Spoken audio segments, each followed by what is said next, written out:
Now we'll look at our last conic, the hyperbolas.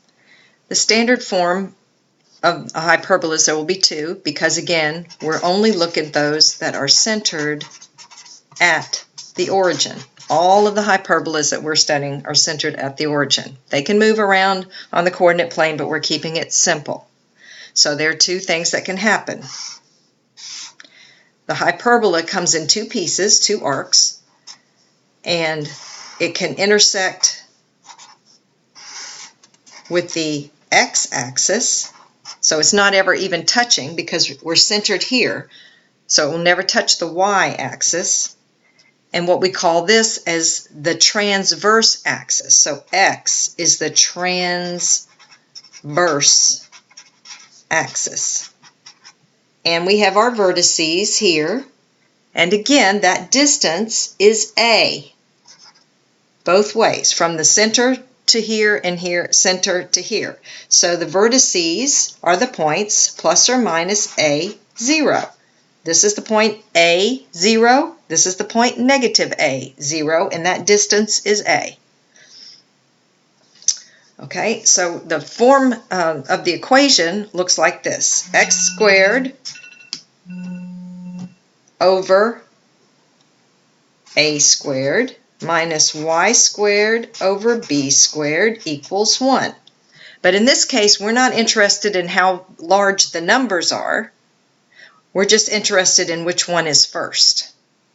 So let's look at the other option, and that is where our hyperbola intersects our y-axis.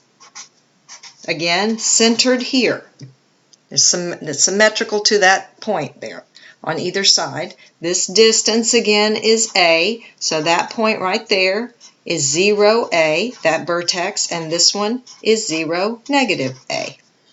Y is the transverse axis.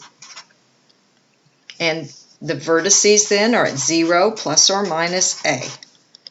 So our equation now is y squared over a squared minus x squared over b squared equals 1.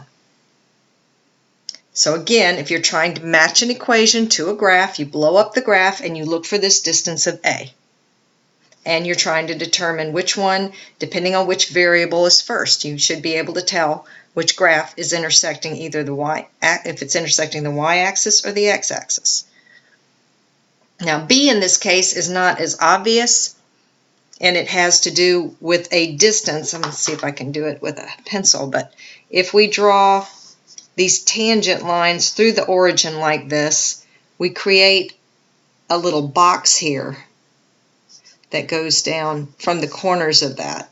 And we can do it for either one, and b happens to be the distance between here and here. It's this distance here. So it could be larger than a or smaller than a. But it is part of the graph.